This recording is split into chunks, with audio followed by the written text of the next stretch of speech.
నమస్కారం గురుగారు. శ్రీమాత్రే నమః శ్రీభ్యో నమః. గురుగారు, నాగుల చవితి మనం కార్తీక మాసంలో, శ్రావణ మాసంలో 2 సార్లు జరుపుకుంటుంటారు చాలా మంది. అసలు నిజంగా మనం జరుపుకోవాల్సింది కార్తీక మాసంలోనా, శ్రావణ మాసంలోనా గురుగారు? మంచి ప్రశ్నమ్మా. చాలా మందికి ఉండేటువంటి ఒక అనుమానం ఇది. అనుమానమే. మనం నాగుల చవితి కార్తీక మాసంలో విశేషంగా చేస్తాం, హ్మ్, హ్మ్, అలాగే శ్రావణ మాసంలో కూడా చేస్తూ ఉంటారు. హ్మ్. ఇది కాలమానాన్ని బట్టి వస్తున్నటువంటి ఒక సంశయం అందరికీ. ఓకే. మంది అంతకుముందు కూడా చెప్పుకున్నాం, స్వస్తిశ్రీ చాంద్రమానేన, చంద్రుని ప్రధానంగా తీసుకొని చేసేటువంటి మాసం చాంద్రమానం అంటారు. హ్మ్, అలాగే సౌరమానం, సూర్యుని ప్రధానంగా తీసుకునేటువంటి విధానం సౌరమానం అంటారు. ఓకే. దక్షిణ భారతదేశం మొత్తం చాంద్రమానం, హ్మ్, దీన్ని ఎక్కువగా మనం ఇచ్చేస్తూ ఉంటాం. ఓకే. అలాగే ఉత్తర భారతదేశం మొత్తం కూడాను సూర్యుని ప్రధానంగా సౌరమానాన్ని ఎక్కువగా ఫాలో అవుతూ ఉంటారు. హ్మ్, మనం ఉంటున్నది దక్షిణ భారతదేశం. అవును. యావత్ భారతదేశం అఖిలాండం మొత్తం ఒకటే, హ్మ్, కాదని చెప్పం. హ్మ్, కానీ ఏదైతే దేశాచార సంప్రదాయం ఉంటుందో దాన్ని పాటించడం కూడా తప్పనిసరి. ఓకే. ఇప్పుడు మా ఇంట్లో ఒక విధానం ఉంటుంది, హ్మ్, హ్మ్. ఆ విధానాన్ని బట్టి నేను చేయాలి. అవును. అలాగనే ఒక ప్రాంతాచారం అనేది ఒకటి ఉంటుంది. హ్మ్, ఇక్కడ ముఖ్యంగా మనది కానిది ఎక్కువగా మనం నెత్తినేసుకొని చేస్తూ ఉంటాం చాలా విషయాల్లో కూడా. నిజంగానే ఏదైనా తెలిసిందంటే అది ఇంకా పట్టించుకోకుండా అది పక్క చేసేస్తాం. వాళ్ళు చేస్తున్నారు అంటే ఆ, మన భారతదేశంలో ఉండేటువంటి జనాభాకి ఉండేటువంటి ఆలోచన విధానం తెలుసు కదా. మన ఇంట్లోకి రెండు పోతే ఫస్ట్ పక్కింట్లో చూస్తాం. చూస్తాం. నిజమే మన కదా. ఇంట్లో పోయినా పర్లేదు, పక్కింట్లో మాత్రం ఉండకూడదు. పక్కవాడు ఏం చేస్తుంటే అది చేస్తుంటాం. చేస్తుంటాం. చూడండి, అంటే ఇవి కూడా కొంత హేళనగా కూడా తయారవుతున్నాయి మనకి. హ్మ్. ఒక మాట చెప్పాలి అంటే అవును. మన హిందుత్వాన్ని హేళన చేయడానికి కొన్ని కారకాలు అవుతూ ఉన్నాయి. హ్మ్. ఒక రాయి కనపడుతుంది, ఎవరన్నా ఒకడు దండం పెడితే పక్కవాడు ఎందుకు దండం పెట్టాడు అనేది ఆలోచించాడు, వీడు కూడా పోయి దండం పెడుతూ ఉంటాడు. అవును. దీనికి ఒక చిన్న కథ చెప్పుకుందాం. అలాగే గురుగారు. రామాయణంలో హ్మ్. మొత్తం సీత అమ్మవారిని లంకరించి తీసుకుని వచ్చారు, రాముల వారికి పట్టాభిషేకం జరిగింది. హ్మ్. చక్కగా అందరూ ఆనందంగా భోజనాలు చేస్తూ ఉన్నారు. ఆ. చేస్తూ ఉంటే అందరూ భోజనాలు కూర్చొని ఉన్నారు, రాముల వారు అలా ఎదురుగా కూర్చొని ఉన్నారు. ఒక కపివరుడు, కపీశ్వరుడు ఒక ఆయన హ్మ్. అట్లా పైకి లేచి ఎగిరి కూర్చున్నట్ట. హ్మ్. ఈ పక్కవాడు అనుమానం వచ్చింది, వీడు ఎందుకు ఎగిరి లేచి కూర్చున్నాడు, మనం కూడా లేస్తే సరిపోతుందిగా అని చెప్పి వీడు కూడా టక్కని పైకి లేచి ఎగిరి కూర్చున్నాడు. వీడిని చూసి వీడు పక్కవాడు ఆగుతాడా? ఆగడు. ఆయన పక్కన ఆయన, ఆయన పక్కన ఆయన, ఆయన పక్కన ఆయన, అందరి చివరికి ఆంజనేయ స్వామి వరకు వరకు వెళ్ళింది. ఆ. ఆంజనేయ స్వామి వారు కూడా ఎగిరి గంతేసి కూర్చున్నారు. తెలియకుండానే. రాముల వారికి అనుమానం వచ్చింది, అసలు వీళ్ళు ఎందుకు ఎగిరి గంతేస్తున్నారు భోజనం మధ్యలో అని చెప్పి రాముల వారికి అనుమానం వచ్చి రాముల వారు అడిగారట, హ్మ్. ఆయన ఎందుకు ఎగురుతున్నారు నాయన అంటే ఆంజనేయ స్వామి వారిని అడిగారు. హ్మ్. ఆంజనేయ స్వామి వారు రాముల వారి పాదాల దగ్గర ఉంటారుగా, ఉంటారు కదా. ఆ. ఆయన అడిగాడు. నాకేంద్ర స్వామి, పక్కవాడు లేచాడు ఎగిరాడు, నేను లేచాను. ఆ. మరి నువ్వెందుకు ఎగిరావురా? ఆ పక్కవాడు లేచాడు, ఆ. నేను ఎగిరాను. నువ్వెందుకురా? పక్కవాడు పక్కవాడు పక్కవాడు మొదటివాడి దగ్గరకు వచ్చింది, ఓకే. నువ్వెందుకు లేచి ఎగిరావురా అని చెప్పి వాడిని అడిగారు. హ్మ్. అన్నం తింటుంటే చింత గింజ వచ్చింది, హ్మ్. దాన్ని ఇట్లా పైకి లేపాను, అది పైకి లేచింది, నేను కూడా అట్లా లేస్తే బాగుంటుంది కానీ పైకి లేచాను అన్నట్ట. హ్మ్. మన మన జనాభా ఆలోచన విధానం కూడా ఇలానే ఉంటుంది. అవునవును. పక్కవాడు ఎందుకు చేశాడో తెలియదు, తెలీదు. వీళ్ళు మాత్రం దాన్నే గుడ్డిగా Follow పాటిస్తూ ఉంటారు. అవును గురు. అది తప్పు. హ్మ్. ఏదైతే విధానం ఉందో దాన్ని పాటించండి. అంతే. అసలు లేని దాన్ని కూడా మనం తినేసుకొని మనం పాటిస్తామంటే అది కరెక్ట్ కాదు కదా. అవును. అలాంటి విధానమే హ్మ్. ఇప్పుడు చాలా మంది చేస్తున్నటువంటి ఈ నాగుల చవితి కావచ్చు, రక్షాబంధనం కావచ్చు, ఇవన్నీ కూడా చాలా వరకు హ్మ్. దాంట్లోకి వస్తూ ఉన్నాయి. రక్షాబంధనం కూడా అలాగేనా? రక్షాబంధనం కూడా, దాన్ని ఓకే. కూడా మాట్లాడదాం మనం, అదొక తప్పకుండా. టాపిక్ తీసుకొని చేసుకోవచ్చు మనం. హ్మ్. ఇక్కడ ముఖ్యంగా శ్రావణ మాసం సౌరమానం ప్రకారం వచ్చేటువంటి నాగుల చవితి, నాగుల పంచమి అని చెప్తూ ఉంటాం. హ్మ్. చవితి రోజున నాగుల చవితి, అలాగే పంచమి అంటే మరుసటి రోజు వచ్చేటువంటి నాగుల పంచమి. నాగుల చవితి రోజు మొత్తం ఉపవాసం ఉండి హ్మ్. స్వామివారికి పాలు పోసి మళ్ళీ మరుసటి రోజు కూడా పొద్దున్నే పాలు పోసి చక్కగా వండుకొని తినటం అనేది నాగుల చవితి, నాగుల పంచమికి ఉండేటువంటి ఒక ఆనవాయితీ. ఓకే. ఇది కార్తీక మాసంలో వచ్చేటువంటిదే మనం చేస్తూ ఉంటాం ఎక్కువగా. హ్మ్. కానీ ఈ శ్రావణ మాసంలో వచ్చేటువంటిది ఎక్కువగా మనకి ఈ నార్త్ సైడ్, ఓకే. ఉత్తర భారతదేశంలో దీన్ని నాగుల చేస్తూ చవితిగా చేస్తూ ఉంటారు. అంటే ఏ చేసినా మంచిదే, హిందూ ధర్మం నిలబెట్టడమే, హ్మ్. దేవుణ్ణి పూజ చేయడమే, కాబట్టి చేయడం తప్పేం లేదు, చేయవచ్చు, దాంట్లో ఏమాత్రం కూడా సంశయం లేదు. హ్మ్. అంటే అందులో శ్రావణ మాసం అనేది మనకి చాలా పరమోత్కృష్టమైనటువంటి మాసం, చాలా పవిత్రమైన మాసం. ఆనందంగా వివాహాలకి అన్నిటికీ కూడా శుభకార్యాలన్నిటికీ కూడాను ఆనందంగా ఉండేటువంటి మాసం, వాతావరణం కూడా చల్లగా ఉండేటువంటి, చక్కగా మబ్బులు పడుతూ వర్షాలు పడుతూ ఉండేటువంటి మాసం కాబట్టి చక్కగా చేసుకోవచ్చు, దాంట్లో ఏమాత్రం కూడా సంశయం లేదు. మరి శ్రావణ మాసంలో కానీ కార్తీక మాసంలో కానీ నాగుల చవితికి ఏం చేయాలి అంటే పొద్దున్నే చన్నీళ్ళ స్నానం చేయాలి. ఓకే. వర్షాకాలం మేము హీటర్ పెట్టుకుంటాం, గీజర్ వేసుకుంటాం, ఇలా కాదు, వద్దు. చన్నీళ్ళ స్నానం చేయాలి. చన్నీళ్ళ స్నానం చేస్తే మన మైండ్ మన కంట్రోల్లోకి వస్తుంది. ముఖ్యంగా స్నానం చేసేటువంటి విధానంలో కూడాను ఒక సైన్స్ ఉంది. ఓకే. చాలా మంది ఏం చేస్తారు, ఇట్లా మగ్గు తీసుకొని ఇట్లా పోసుకుంటారు, లేదా షవర్ తిప్పితే పైనుంచి వాటర్ పడుతూ ఉంటాయి. అలాంటి వాళ్ళకి హార్ట్ ప్రాబ్లమ్స్ తొందరగా వస్తాయని చెప్పి సైన్స్ చెప్తాం. మరి ఎలా? కింద పాద భాగం ముందు తడుపుకోవాలి. కాళ్ళ దగ్గర నుంచి ఇలా నిదానంగా మనం ఒళ్ళు తడుపుకోవాలి. కానీ ఒక్కసారి బ్రెయిన్ ఉన్నట్టుండి ఒక్కసారి ఆలోచిస్తున్న దాని టప్ మన కూల్ అయితే ఏమవుతుంది? ఇక్కడదే కదా దీనికి సంబంధం, ఏదో ఒక మార్పు. అవును, ఈ మైండే కదా గుండెకి సంబంధం. అంతే అంతే. ఇక్కడ ఏం ఆలోచిస్తున్నావు ఇక్కడ అది చేస్తూ ఉంటుంది కదా. కాబట్టి ఎప్పుడైతే ఒక్కసారిగా మన మైండ్ కూల్ అవుతుందో హార్ట్ ప్రాబ్లమ్స్ తొందరగా రావడానికి, బ్రెయిన్ స్ట్రోక్స్ తొందరగా రావడానికి కారణం అవుతుంది. ఇంత ఆంతర్యం. కాబట్టి కాళ్ళ దగ్గర నుంచి తడుపుకుంటే నిదానంగా అప్పుడు శిరస్సు మీద స్నానం చేయాలి. శిరస్నానం అంటే చాలా మంది బావి దగ్గరకో బోరింగ్ దగ్గరకో లేదంటే షవర్ తిప్పో ఓ మగ్గు తీసుకొని టక్కన నెత్తిన పోసేసుకోవడము ఇలాంటివి చేస్తూ ఉంటారు. అవి అసలు స్నాన విధానమే కాదు అది. కాబట్టి అందులో ఇంకోటి ఏంటి, మనకు పట్టేటువంటి పాపం అంతా కూడాను ఇక్కడ ఉంటుంది. అవునా? ఇక్కడ ఉండే పాపాన్ని ముందు ఇక్కడ పోసేసుకుంటే ఈ పాపం ఒళ్ళంతా వస్తుంది కదా, పుణ్యం అంతా ఎక్కడ వస్తుంది? కాళ్ళకు వస్తుంటుంది. కాళ్ళ గోళ్ళ దగ్గర బొటన వేలు ఏవైతే ఉంటుందో అక్కడికి పుణ్యం వస్తూ ఉంటుంది అంటారు. పాపం అంతా ఈ కేశాల్లో చిక్కుకుంటుంది అంటారు. అందుకనే తల నీరాలు తీసేస్తాం. అందుకనే స్వామీజీలు కానీ ఎవరైనా సరే పాదాలను ముట్టుకొని ఇవ్వరు. వాళ్ళు చేసినటువంటి తపోశక్తి మొత్తం ఆ పాదాల్లో బొటన వేళ్లలోకే వస్తుంది. అప్పుడు వాళ్ళని తాకితే మనకు వచ్చేస్తుంది. అంతే కదా. అంటే వాళ్ళు అంత తపస్సు చేస్తే వచ్చింది, అంత ఈజీగా మనం తాకగానే రావటం. మనిషి దగ్గర ఉండేటువంటి ఆకర్షణ శక్తి అదే కదా.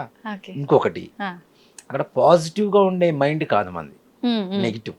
మన దగ్గర ఉండే నెగిటివ్ వాళ్ళ దగ్గరికి వెళ్తుంది, వాళ్ళ దగ్గర ఉండే పాజిటివ్ మనకు వస్తుంది. అంత కష్టపడి తపోశక్తి వాళ్ళ విశ్వ కళ్యాణం కోసం ధారపోసేటువంటి తపోశక్తిని మనం ముట్టుకోవడం ద్వారా ఆటోమేటిక్గా ఏమైపోతుంది, వచ్చేస్తుంది. అందుకనే కదా. కాబట్టి స్నానం చేసేటువంటి విధానం ఇది. పొద్దున్నే స్నానం చేయడం, చన్నీళ్ళ స్నానం చేయటం. తెల్లవారక ముందే అన్ని చలివిడి, ముఖ్యంగా సజ్జలు మనకు దొరుకుతుంటాయి, అవి నానపెట్టుకోవటం. అలాగే పాలు, అరటి పండ్లు, ఇవి కోడిగుడ్లు కాదు, అవి తీసుకెళ్తారు. గుడ్లు నాగుపాములకి ఇష్టం, ఇన్ని పోసేస్తాం వేసేస్తాం అంటే కరెక్ట్ కాదు. అది ఒక మాట చెప్పాలి, అసలు లేదమ్మా. సిస్టంలో కోడిగుడ్లు అనేది తర్వాత కాలక్రమేపీ వచ్చేసింది. కాబట్టి దాన్ని అసలు అనుసరించడం అనేది కరెక్ట్ కాదు. ఈ సామాగ్రి తీసుకుని వెళ్ళటం. ఎక్కడైతే పుట్ట కావచ్చు, ఆ పుట్టలో కూడా ఏంటి అంటే ఇవన్నీ కూడాను ఒక చిన్న గిన్నె కప్పు లాంటిది పెట్టేసి పాలు పెట్టాలి. అక్కడ పాలు పుట్టలో పొయ్యటం కాదు. నిజంగా 100 మంది ఒక పుట్ట చుట్టూ చేరి పాలు పోస్తే లోపల ఉండే పాము బతుకుతుందా? లేదు, అసలు దానికి ఊపిరే ఆడదు. మరి అది పాపం కదా. అవును అవును కదా. ఇప్పుడు మన హిందూ ధర్మం ఏంటంటే విషాన్ని కక్కేటువంటి సర్పాన్ని కూడా పూజించడమే మన హిందూ ధర్మం. అవును గురుగారు. అది విషం కక్కుతుంది, మనల్ని కాటేస్తే చనిపోతాం తెలిసి కూడా దాంట్లో కూడా అంటే ఆ సర్పంలో కూడా దేవతను చూడటమే మన హిందూ ధర్మం. రాయిలో రప్పలో చూస్తూ ఉంటాం. అలాగే ఇలాంటి విషపూరితమైనటువంటి ప్రాణుల్లో కూడా చూస్తూ ఉంటాం మన హిందూ ధర్మం. దేవుడిని చూస్తూ ఉంటాం. కాబట్టి అలాంటి వాటికి కూడా జీవహింస. అది కూడా చాలా మంది ఏంటంటే పాము కనబడితే కొట్టేస్తుంటారు. ఎందుకు కొడతాం? అసలు కొట్టాల్సిన పనే ఉంది. అది పరిగెడుతూ ఉంటుంది, మనల్ని కాటేస్తుందని మనం భయపడుతూ ఉంటాం. దాని భయం ఏంటంటే మనం ఎక్కడ కొడతామో దాని భయం. దాని జోలికి రానంత వరకు మనల్ని ఏం చేయదు. దాని జోలికి పోతేనే అది మన మీద కాటు వేయడానికి వస్తుంది, లేకపోతే రాదు. దాని ద్వారా చక్కగా వెళ్ళిపోతూనే ఉంటుంది. అవునా? కాబట్టి అలాంటి వాటికి మనం పాలు పోసి లోపల దాని ఆవాసం అంతా కూడా తడిగా తయారు చేసి మొత్తం దానికి ఏమీ లేకుండా పసుపు కుంకాలు వేసి ఇదంతా కోడిగుడ్లు వేస్తుంటారు. అసలు దానికి ఆ కోడిగుడ్లు కూడా కొనలు అంటాం కదా, అంటే ఏవైతే హోల్స్ ఉంటాయో వాటిని కొనలు అంటాం, రంధ్రాలని. ఆ కొనల మీద పెట్టేస్తుంటారు. లోపల గాలి పోకపోతే ఇంకా అది ఎక్కడ బతుకుతుంది? పాలు, పసుపు, కుంకుమ, కోడిగుడ్లు, అరటి పండ్లు మొత్తం పోసేస్తూ ఉంటారు. నిజంగా భగవంతుడు మనం పెట్టేటువంటి నివేదన ఎలా ఆరగిస్తాడు అని చెప్పి చాలా మంది అడుగుతుంటారు. మీ దేవుడు తినడు, ఆయన మీరు ముందు పెట్టి మూర్ఖంగా పూజ చేస్తున్నారు, తింటున్నాడు అంటారు. దేవతలు మనం పెట్టినటువంటి నైవేద్యం ఏదైతే ఉందో దృష్టి ద్వారా స్వీకరిస్తారట వాళ్ళు. ఓకే. కేవలం దృష్టి ద్వారా మాత్రమే స్వీకరిస్తారు. అదే మనకు ప్రసాదం అవుతుంది. అంతేగాని మనం మొత్తం ఆయన తినేంత వరకు కూర్చుంటాం అరటిపండు అంటే కష్టం కదా, అసలు లేవలేము అక్కడ నుండి. లేవలేం. ఆయన దృష్టి ద్వారానే స్వీకరిస్తారు కాబట్టి భగవంతుడు అనేటువంటిది. ఈ అక్కడ నివేదన మనం పుట్ట దగ్గర ఏదైతే చక్కగా పసుపు కుంకుమ దాని చుట్టూ వేయండి, దాని మీద వేయకుండా ఓకే. చుట్టూ వేయండి. చక్కగా పసుపు కుంకాలు వేయటం, చక్కగా పూజ చేసుకోవటం, దీపారాధన, అగరబత్తీలు. ఇవి కూడా అగరబత్తీలు కూడా పుట్ట మీద కూర్చుతారు. అవును, అది తప్పు కదా. అవును.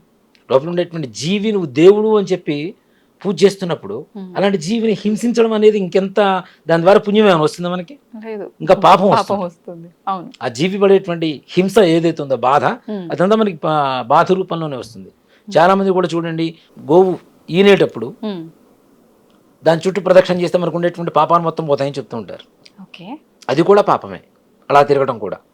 అంటే భూమి మొత్తం ప్రదక్షిణ చేసిన పుణ్యం వస్తుంది, అందుకని చెప్పి గోవు ఈనుతున్నప్పుడు దాని ముందు చుట్టూ కూడా ప్రదక్షిణ చేస్తూ ఉంటారు.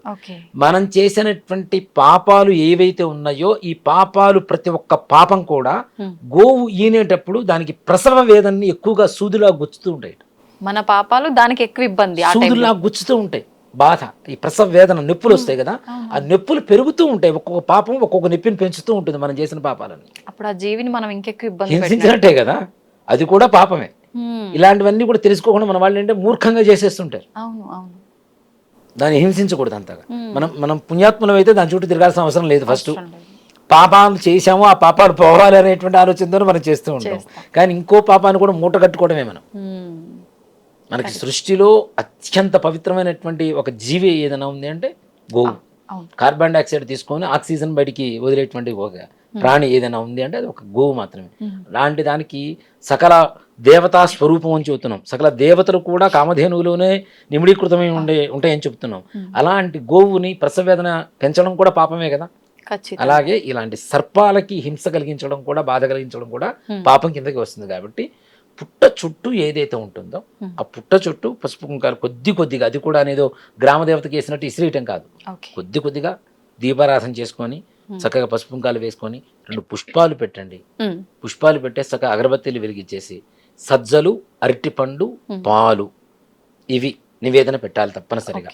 నివేదన చలివిడి ఇవి నివేదన పెట్టి కొద్దిగా అక్కడ ఒక చిన్న గిన్నెలో పెట్టేసి మిగిలిన మనం ఇంటికి తెచ్చుకోవాలి. ఇంటికి తెచ్చుకొని అది ప్రసాదంగా భావించవచ్చు. తప్పనిసరిగా మనం ప్రసాదం స్వీకరించాలి కూడా. ఉపవాసం అనేటువంటిది ఇదేం లేదు, తప్పనిసరిగా స్వీకరించాలి. మనం స్వీకరించి ఆ రోజంతా కూడా ఉపవాసం చేసి, కొంతమంది రాత్రిపూట తినేటువంటి వాళ్ళు ఉంటారు.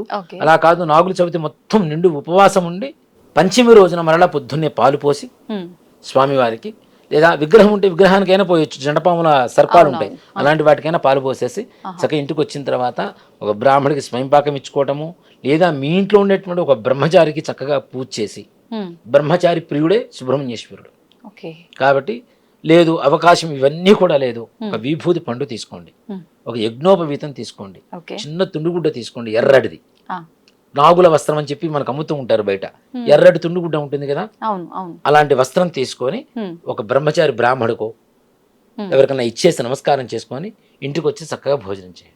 ఇది నాగుల చవితికి చేయవలసినటువంటి విధానం. ఇవేవి కాకుండా మూర్ఖంగా మనం అన్ని ఇట్లానే చల్లేస్తామంటే మాత్రం అది పాపం కిందకు వస్తుంది, పుణ్యం రాదు. నాగదేవతకి పూజ చేయడం ద్వారా ముఖ్యంగా ఆడవాళ్ళకు ఉండేటువంటి సమస్యలు, సంతాన సమస్యలు, ఆర్థిక సమస్యలు, అలానే చిన్నపిల్లలు పుట్టిన తర్వాత కూడా మానసికమైనటువంటి ఎదుగుదల ఉండకుండా పోతూ ఉంటుంది. ముఖ్యంగా ఎక్కువగా ఎవరైతే పాములను చంపారో ఆ ఇంట్లోనే ఎక్కువ ఇలాంటి జాతి వాళ్ళు పుడుతూ ఉంటారు. మానసికంగా ఎదుగుదల లేకుండా, మెంటల్ డెవలప్మెంట్ ఉండదు, వాళ్ళు వయసు పెరిగినా కూడా అట్లానే ఉండిపోతుంటారు. అలాంటి పిల్లలకు ఉండేటువంటి దోషాలు కావచ్చు, అలాంటి సంతానం కలగకుండా, అలాగే ఇంట్లో ఉండేటువంటి వాళ్ళందరూ కూడా ఆరోగ్యప్రదంగా జ్ఞానాన్ని సూచించేటువంటి వాడు సుబ్రహ్మణ్యేశ్వర స్వామి వారు కాబట్టి ఆయన చేతిలో శూలం ఉంటుంది కదా, దాన్ని శక్తివేలు అంటారు. ఆ శక్తివేలు ఎంత షార్ప్గా ఉంటుందో ఆయన పూజించేటువంటి వాళ్ళ జ్ఞానం కూడా అంత షార్ప్గా ఉంటుంది. కాబట్టి ఆయనకు అలా పూజ చేయడం ద్వారా మన మానసికమైనటువంటి ప్రశాంతత ఏర్పడుతుంది, మనం అనుకున్నటువంటి సకల సంపదలు ఏర్పడుతూ ఉంటాయి. చక్కగా సర్పదేవతకు అలా పూజ చేసి రావడం అనేది విశేషం.